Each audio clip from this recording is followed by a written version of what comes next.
Rusia habla de la Tercera Guerra Mundial. El canciller ruso dijo que la tercera tendrá destrucción nuclear. Он сказал, что если бы мы не пошли по пути вот таких санкций, альтернатива могла быть только Третья мировая война. Война, он не может не понимать, что Третья мировая может быть только ядерной.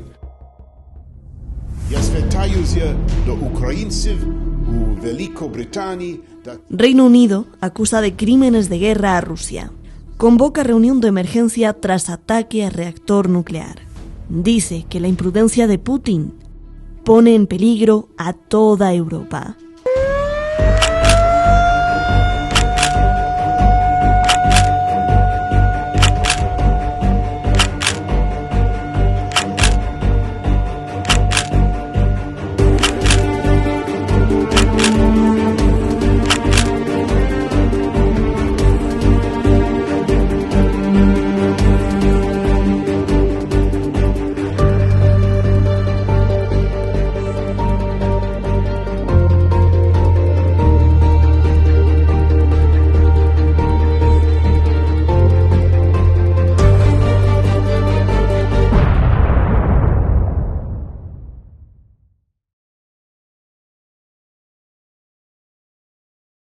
Para garantizar la soberanía de Ucrania, y la crisis, dice, no debe aumentarse más. Solo viviremos en paz y vivimos en paz con Rusia. Muy clarito, la crisis no debe alimentarse más. Angloesfera, escuchar lo que dice Alemania. Solo viviremos en paz si vivimos en paz con Rusia. ¿Y por qué es importante para Alemania este acuerdo de libre comercio que se estaba haciendo con Rusia y un acuerdo de seguridad con Rusia que se ha dinamitado? Era importante porque Alemania, entre otras cosas, mientras que tenga esta estructura económica, el 60% del gas lo tiene de Rusia, el 30% del petróleo lo tiene de Rusia y el 50% del carbón lo tiene de Rusia. Curiosamente, en toda esta hipocresía de las acciones que se están haciendo ahora por la Unión Europea, por ese engendro que es Bruselas, se han hecho sanciones muy fuertes que representan una opción realmente nuclear en términos financieros contra Rusia, así se pretende, pero en cambio se sacan de las sanciones el que dos bancos, los bancos que proveen de gas o que son la base del gas de Rusia para Europa, estos no están discriminados, el Sberbank y el Gazprom Bank. Se está pagando 800 millones de dólares al día a Rusia, a pesar de las sanciones, porque se necesita el gas. Nunca he soportado, y eso lo intento transmitir siempre, las incoherencias, la doble moral y sobre todo la manipulación de las conciencias y lo que luego repercute en los bolsillos de las personas. Porque cuando se dice se está atacando al Banco Central de Rusia, ojo, la misma directora del Banco Central de Rusia, Elvira Nabiullina, fue premiada en el 2015 por la revista Euromoney como la mejor banquera central del año. Es decir, primero te aplauden y luego te discriminan. Dirá, es que ha habido una invasión, es que se ha provocado una situación de hechos consumados para que el oso ruso cayera en la trampa que beneficia económicamente en un primer momento a los dos bloques, al bloque de China y al bloque de Estados Unidos. Y los tontos de en medio, en un primer momento, y digo tontos porque va a afectar a todo el planeta, es Europa. Entonces, ¿qué tipo de políticos van en contra del bienestar de los pueblos que les pagan? Porque estamos hablando de, sí, sanciones brutales que está haciendo Rusia en respuesta a las que les han hecho. Es decir, el Banco Central de Rusia sube el tipo de interés, que estaba muy alto, en 17, porque, ojo, Rusia tiene o ha tenido una capacidad de ahorro en divisas, tiene más de 600.000 millones en divisas, que las que tiene en bancos, la mitad se las van a embargar, incautar. Es decir, 300.000 millones que tiene en bonos de emisores extranjeros depositados en otros bancos con los que se hace comercio, en los 152.000 millones en efectivo cash y en depósitos bancarios. Los que hemos trabajado en banca se sabe que son las contrapartes de balances bancarios de un banco a otro. Eso sí les están atacando, la mitad de esos 680 millones. Pero estoy diciendo que se está pagando al día 800 millones por el gas. Entonces, tiene depósitos en oro de más de 130.000 millones. No sé si el aliado de conveniencia, y digo matrimonio de conveniencia con China, va a poder comprar, a pesar de ser Beijing comprador de oro, todas esas cantidades. Tiene depósitos en distintas monedas que se ha ido desdolarizando. A ver si lo puedo decir en español, Javier, tanto de decir... Desdolarizando. Desdolarizar la economía rusa y tiene una capacidad de acumulación de divisas y de ahorro 3 o 4 veces más que la media de los países europeos. Por lo tanto, tiene reservas, aparte de las que tiene depositadas fuera. Pero es que luego tiene depósitos en las principales monedas, en centros financieros que se llaman extraterritoriales, que para mí, en inglés offshore, no dejan de ser paraísos fiscales, que no están sujetos a regulación internacional.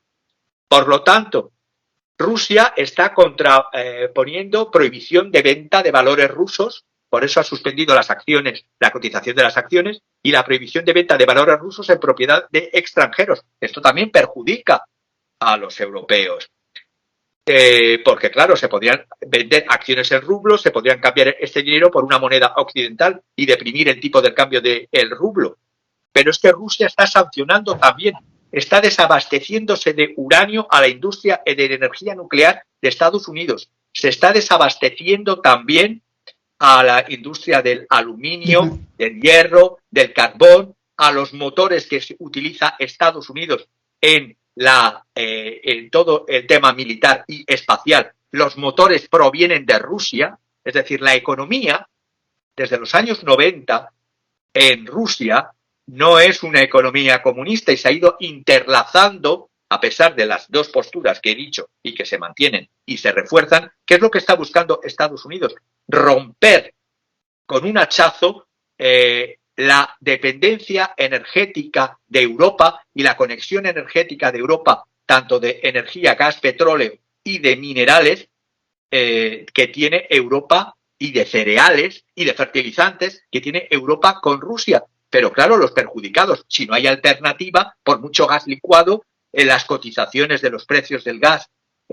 Yo tenía la cotización del miércoles, pero acabo de ver la cotización, mientras estaba hablando mi compañero, la cotización de hoy, y estamos hablando de 2.289 dólares los 1.000 metros cúbicos de gas.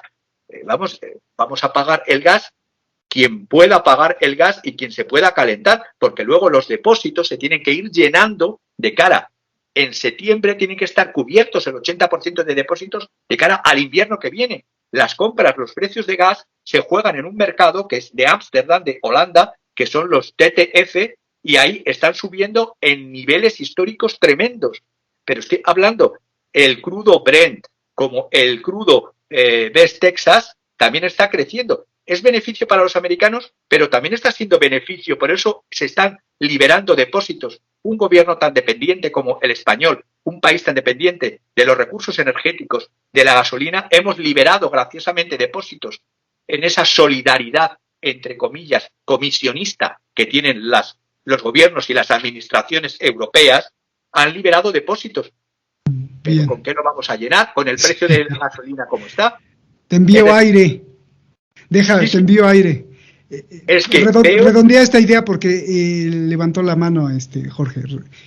Simplemente quería decir que los perjuicios que se van a tener por este intento de un futuro en Europa sin energía rusa no se hace de la noche a la mañana. Este incremento de querer hacer en electrificación y energías renovables no depender la Unión Europea de Rusia, cuando estamos dependiendo solo Alemania, el motor industrial, en los porcentajes que he dado antes, es una locura. Y es una locura de unas democracias cadáver, y digo democracias cadáver porque lo que buscan realmente es una ruptura entre las oligarquías gobernantes, que curiosamente están pagadas con los impuestos de los ciudadanos, les pagamos nosotros, Es decir, para que nos vendan la idea de nuestro presidente el otro día diciendo que va a haber que sufrir por la libertad y por los derechos humanos, va a haber que sufrir y que hacer un pacto de rentas. ¿Qué significa lo que nos están proponiendo? No exijáis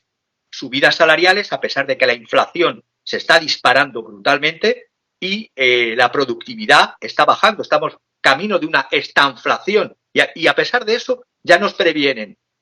Un nuevo ajuste vais a tener después del ajuste del 2007-2008, después del ajuste del COVID, ahora otra vuelta de tuerca más. Y el ajuste no exijáis subidas salariales, un pacto de rentas, pero con un 7,4% de inflación. ¿Pero qué broma es esta? ¿Qué broma macabra? ¿Qué tipo de economía caníbal nos están proponiendo? Tremendo. Ahora vamos a la conclusión porque te quiero preguntar sobre ese nuevo orden que se va a establecer. Jorge, levantaste la mano, regreso con Javier para la conclusión. Creo que tienes desactivado el micrófono, si lo puedes desactivar ahí. Para que, dime, Jorge, tu apunte, por favor. Sí, desactívalo porque no te escuchamos. Eso, mero. Ya, es que una confidencia, estoy en este momento solo en casa y me acompañan Máximo y Troya, y Máximo empezó a ladrar. No sé si porque estaba inconforme con Biden o no sé. Bueno, dicho esto, quisiera agregar 2, 3 cosas, no creo que demasiado, porque la explicación de Javier ha sido muy clara y además muy documentada. Pero, primero, decir que el papel de la Rusia actual dista mucho de ser el papel de la Rusia soviética cuando entraron las tropas del Ejército Rojo a Prusia Oriental, a Alemania, a Sajonia, etc. Allí hubo una verdadera carnicería.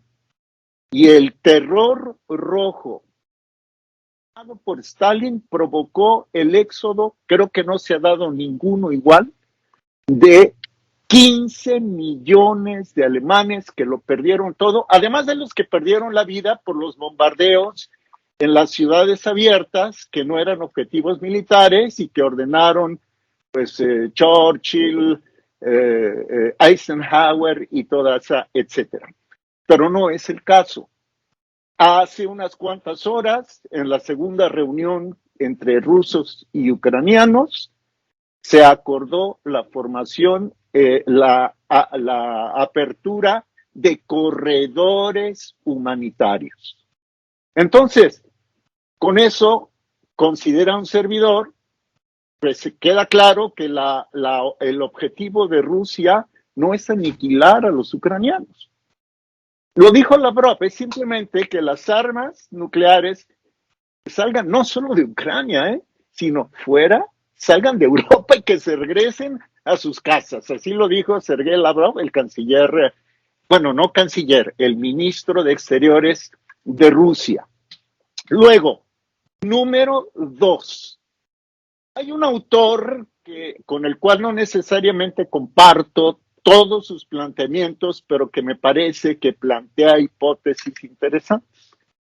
Ese autor se llama Michael Hudson. Él es autor de un libro que se llama Superimperialismo, la estrategia económica del imperio estadounidense. Cuestionado recientemente Michael Hudson sobre las sanciones, excluir a Rusia de parte del sistema internacional bancario, el SWIFT, que le llaman, que sabe mucho de eso, yo no soy especialista, Javier sí, y de la otro tipo de sanciones contra Rusia. Lo que dijo Michael Hudson es lo siguiente, y lo voy a entrecomillar, por favor. Rusia tardará algún tiempo en poner un nuevo sistema con China. El resultado acabará con la dolarización, ya que los países amenazados por la o que muestran su independencia diplomática tendrán miedo de utilizar los bancos estadounidenses. Y Hudson agrega,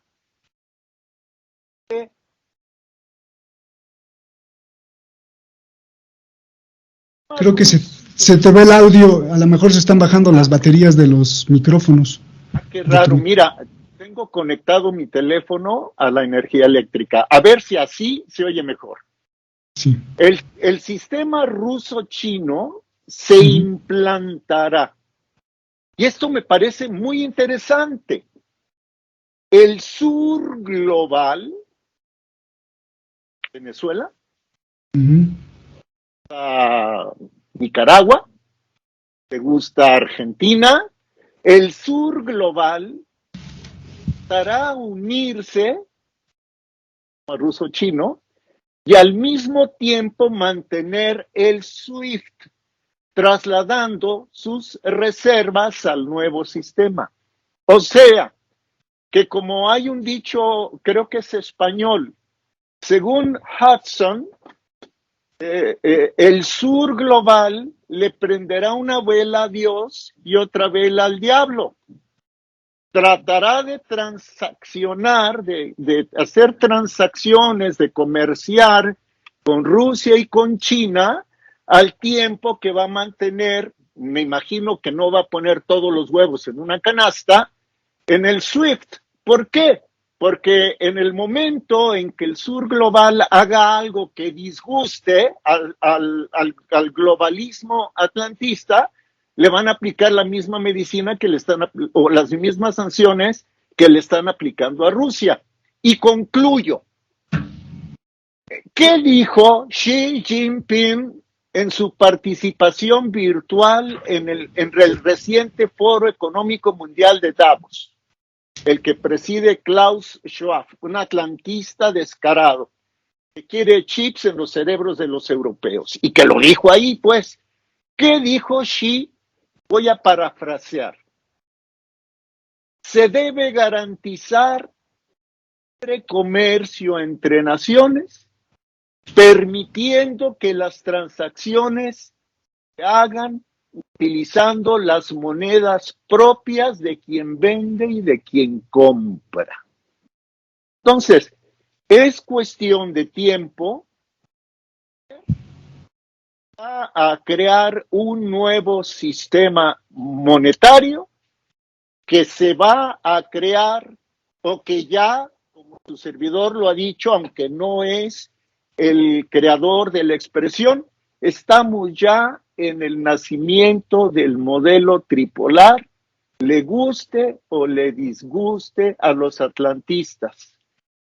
China, en lo personal, me alarma en muchas cosas, pero no vengo a hablar en este momento de los focos de alarma, simplemente vengo a hablar de realidades. Y una realidad es esa. Y Putin, que es nacionalista, que quiere devolver la fuerza a Rusia, no duda en establecer relaciones con tirios y troyanos. No en balde fue Alberto Fernández a Moscú y no en balde fue Jair Bolsonaro a Moscú.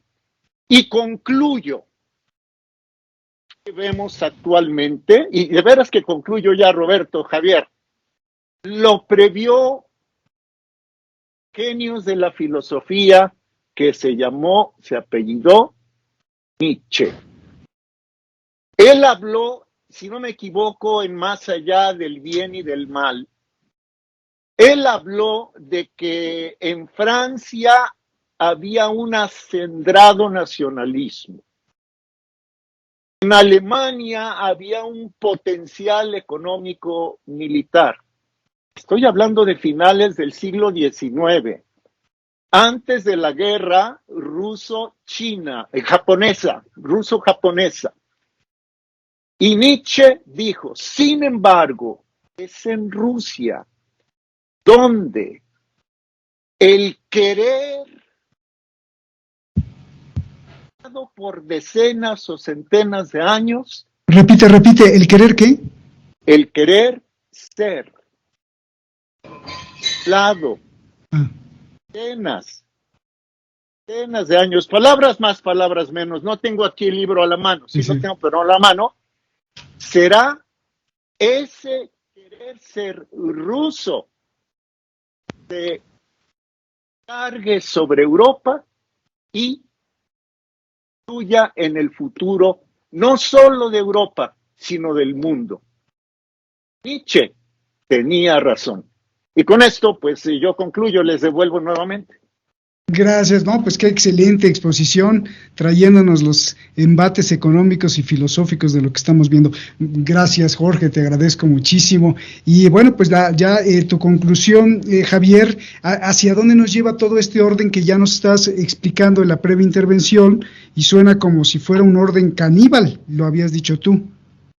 Sí, justamente hilo con Jorge, y justamente la lucha está entre el querer mantener el globalismo financiero, la unipolaridad en un mundo que ya no es unipolar, y este orden caníbal en el cual 500 empresas, más o menos, arriba, abajo, 500 empresas privadas, corporaciones transnacionales de todos los sectores, controlan más de la mitad, más del 52,8, 53% del PIB mundial, de la riqueza producida al año en todo el planeta, que se creen con el derecho de administrar a los administradores o gobiernos de los estados y el dictar unipolar en la vida del planeta. Y esto es lo que se vende como democracia, que yo llamo democracias cadáver también, porque parafraseando a Luciano Cánfora, un historiador que hay que leer, el fracaso de Europa, de esta Europa de Bruselas, este europeísmo bruselense que no deja de ser la internacional de los ricos, es el fracaso de una Europa frente a un poder económico mundial de corporaciones transnacionales.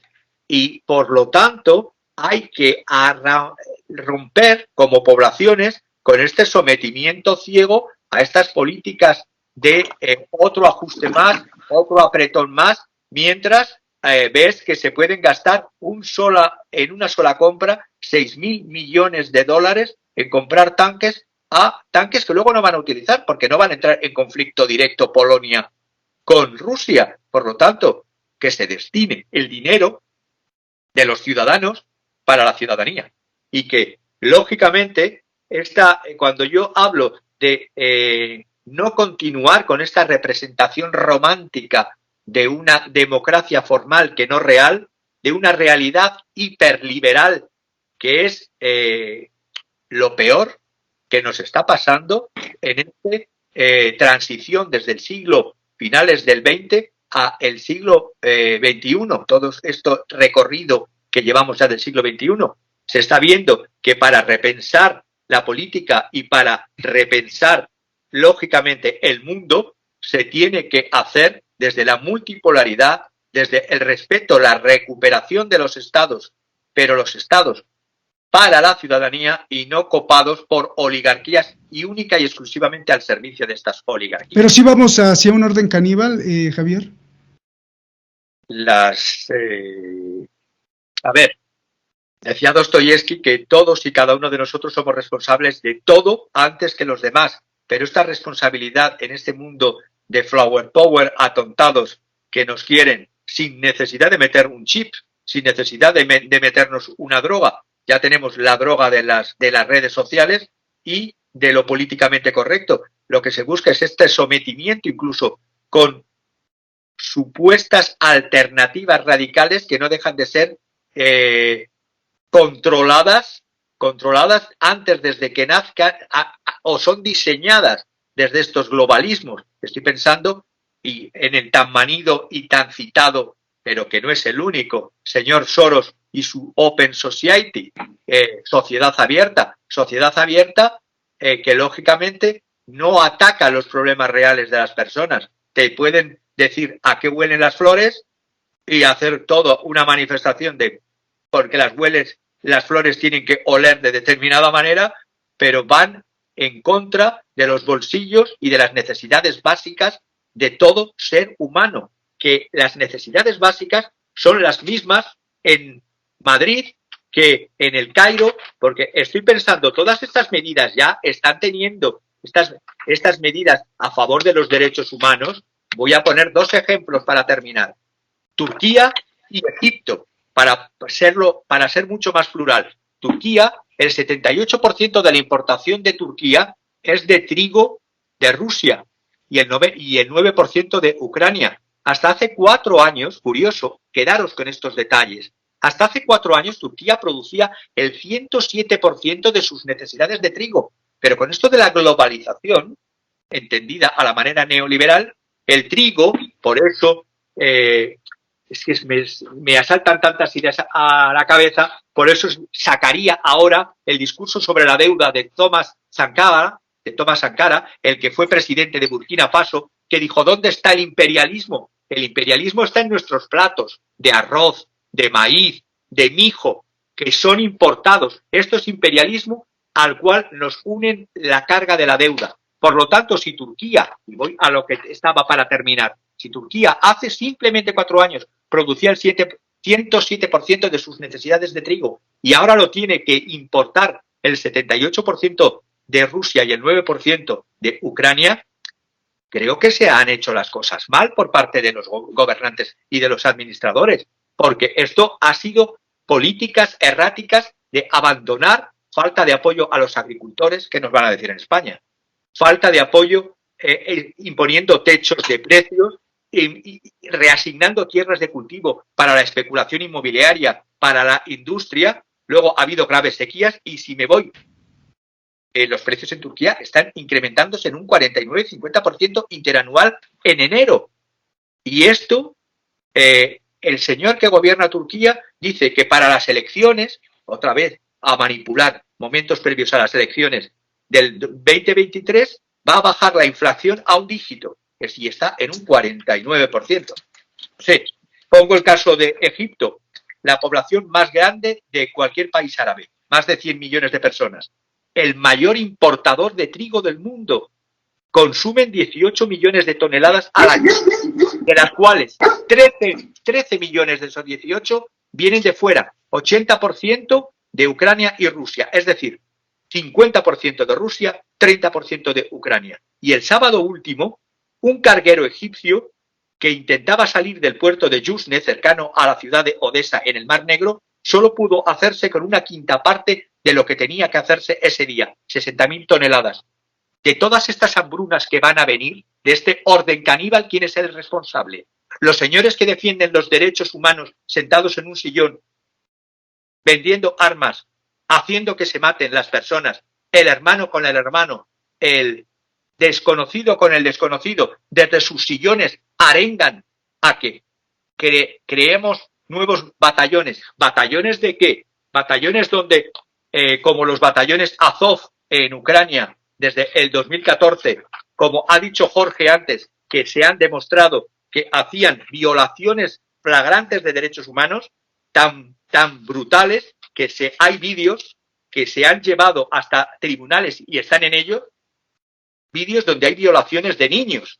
Y todo eso son los derechos humanos que se quieren defender cuando se ha nombrado en Odesa recientemente por el gobierno del señor ex-clown, líder de la resistencia, como le quieren poner al presidente Zelensky, ha nombrado al coronel Maxim Marchenko, digo nombres, coronel Maxim Marchenko, antiguo comandante de otro batallón militar, Aidar, que este batallón militar es el que estoy diciendo denunciado por Amnesty International.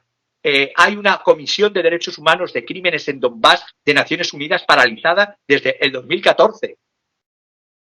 Pero ¿en qué mundo queremos que esto se desarrolle? ¿Derechos formales de las nubes y vacíos en los estómagos y gangrena en las caras de los niños? Vamos camino de eso.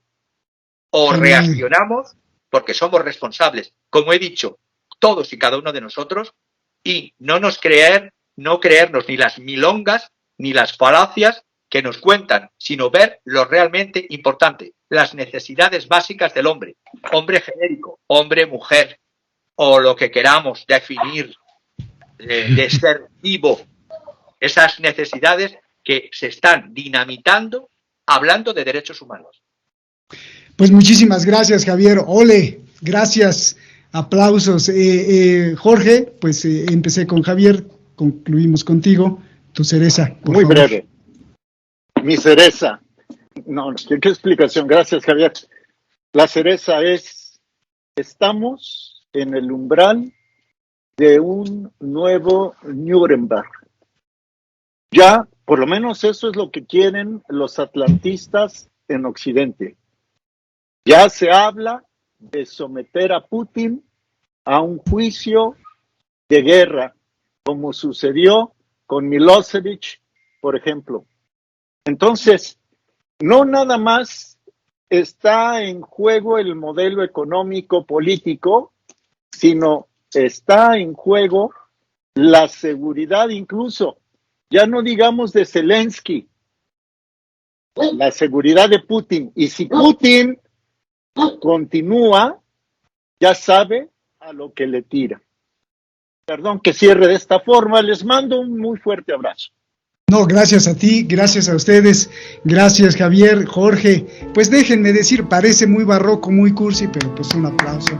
Y así estarán aplaudiendo también allá en las casas donde nos ven. Gracias, de verdad, Javier, te agradezco mucho. Un abrazote grande, hermano. Gracias, Jorge, un abrazote grande, hermano. Gracias a los dos. Caray, ustedes deberían de ser, no sé, los dirigentes de la Organización Mundial de la Salud, de la ONU, de la Comisión Europea, del Consejo Intergaláctico, por lo menos. Muchas gracias, hasta la próxima y nos vemos, gracias a usted en esta cobertura especial que hemos hecho ya desde hace 3 semanas en el conflicto de Rusia, Ucrania, Estados Unidos, OTAN, Europa. Muchas gracias por todo su apoyo, muchísimas gracias siempre, hasta luego.